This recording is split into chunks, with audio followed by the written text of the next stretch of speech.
Isang mapagpalang umaga po sa ating lahat. Puli ako si Nieta Sebastian and welcome to our daily devotion with Pastor Russell Ocampo. And today, this is the fourth topic, which is praying with expectation.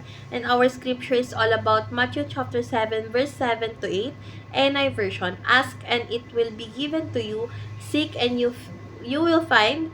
Knock and the door will be open to you. For everyone who asks receives, the one who seeks finds, and to the one who knocks the door will be open. So, tungkol saan nga ba tong verse na ito? So, ang verse na ito ay nagpapakita ng pagiging bukas palad ng Diyos sa pagtugon sa ating mga panalangin. So, ang kanyang panyaya sa atin na humingi, maghanap at kumatok ay nagpapahayag ng kanyang pagmamahal at kahandaan na ibigay or bigyan tayo ng mabubuting bagay. So, ang verse na ito ay nagtuturo na dapat tayong lumapit sa Diyos ng may pananampalataya at inaasahan ng ang kanyang sagot. So, ngayon dadako tayo sa ating teaching. So, yung first teaching is God is not stingy. He is generous. So, alam naman natin na ang Diyos ay mapagbigay at hindi mo nagdadamot sa kanyang mga anak. So, siya ang ating ama na nais bigyan tayo ng mabubuting bagay kapag tayo humihingi sa kanya. So, second is God is pleased with an expectant heart. So, nalulugod ang ating Diyos kapag tayo lumalapit sa Kanya ng may pananampalataya at inaasahan na siya tutugon. So, ang ganitong puso ay nagpapakita ng pagtitiwala sa Kanyang kabutihan. So, last teaching is God has promised that He will answer. So, yung pangako ng Diyos na tutugon siya sa bawat panalangin is nagbibigay sa atin na kasiguraduhan na walang anumang panalangin ang nawawalang saysay. So, ngayon dadako tayo sa ating application. So, yung first application is pray because God answers prayers. So, dapat tayong manalangin ng buong tiwala sapagkat ang Diyos ay tapat sa kanyang pangakong tumugon.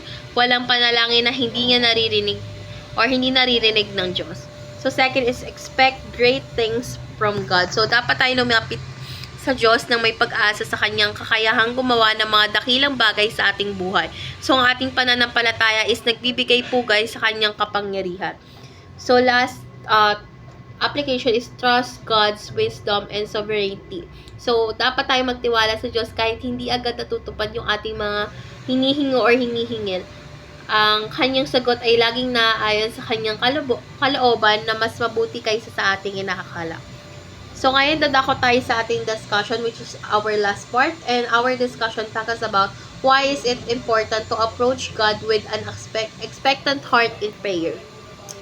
So, para sa akin is mahalaga ang paglapit sa ating mahal na Diyos nang may inaasahan sapagkat ito ay nagpapakita ng ating pananampalataya sa Kanya. So, yung pananalig ay nagpapakita na naniniwala tayo sa Kanyang kakayahan at kalooban na tugunan ng ating mga pangangailangan. So, kapag lumalapit tayo ng may inaasahan na ipapahayag natin ang tiwala sa kabutihan at pagiging mapagbigay ng ating mahal na Diyos.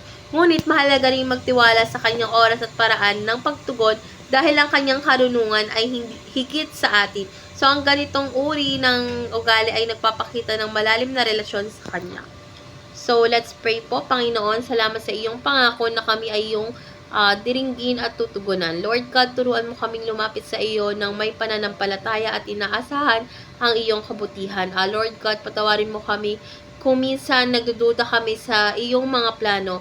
Naway palaging maghari sa aming puso ang tiwala sa iyong karunungan at kabutihan. Sa pangalan ni Jesus, Amen.